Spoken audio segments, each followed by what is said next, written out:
By ಎಲೆಕ್ಷನ್ನಲ್ಲಿ ನಾವು ಎರಡೂ ಕಡೆ ಗೆಲ್ತೇವೆ. ನಾನು ಬಾಗಲಕೋಟೆ ದಾವಣಗೆರೆ ಪ್ರವಾಸ ಹೋಗ್ತಾ ಇದ್ದೀನಿ ಅಂಥೇಳಿ ಮೈಸೂರಲ್ಲಿ ಸಿ ಎಂ ಸಿದ್ದರಾಮಯ್ಯ ಪ್ರತಿಕ್ರಿಯೆ ಕೊಟ್ಟಿದ್ದಾರೆ. ಇಲ್ಲಿ ಈ ಬೈ ಎಲೆಕ್ಷನ್ ಮುಂದಿನ ಚುನಾವಣೆಗೆ ದಿಕ್ಸೂಚಿನ ಅಂತ ಒಂದು ಪ್ರಶ್ನೆ ಕೂಡ ಕೇಳ್ತಾರೆ. ದಿಕ್ಸೂಚಿನ ಇದು ಮುಂದಿನ ಎಲೆಕ್ಷನ್ಗೆ ಎಂದಾಗ ನೋಡಿ, ಹಿಂದೆ BJP ಸರ್ಕಾರ ಇದ್ದಾಗ ನಾವು ಬೈ ಎಲೆಕ್ಷನ್ ಗೆದ್ದಿದ್ದೇವೆ, ನಂತರ ನಮ್ಮ ಸರ್ಕಾರ ಅಧಿಕಾರಕ್ಕೆ ಬಂತು, ಅದು ದಿಕ್ಸೂಚಿನ ನೀವೇ ಹೇಳಬೇಕು. ಅದನ್ನು ಯಾವ ಎಲೆಕ್ಷನ್ ಆದರೂ ನಾವೇ ಗೆಲ್ತೀವಿ, 2028ರಲ್ಲೂ ಕೂಡ ನಾವೇ ಗೆಲ್ತೀವಿ ಅಂಥೇಳಿ ವಿಶ್ವಾಸ ವ್ಯಕ್ತಪಡಿಸಿದ್ದಾರೆ. ದಾವಣಗೆರೆಯಲ್ಲಿಯೂ ಕೂಡ ಯಾವ ಗೊಂದಲ ಕೂಡ ಇಲ್ಲ, ಇದ್ದಂಥ ಗೊಂದಲ ಸರಿಯಾಗಿದೆ ಅಂತ ಸಿದ್ದರಾಮಯ್ಯನವರು ಮಾತಾಡಿದ್ದಾರೆ.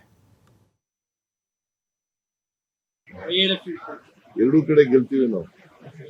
ನಾನು 30ನೇ ತಾರೀಕು ಹೊರಟಿದ್ದೀನಿ. 30, 31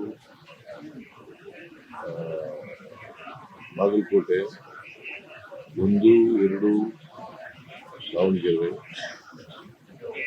2, 3 ಅಲ್ಲ 3, 4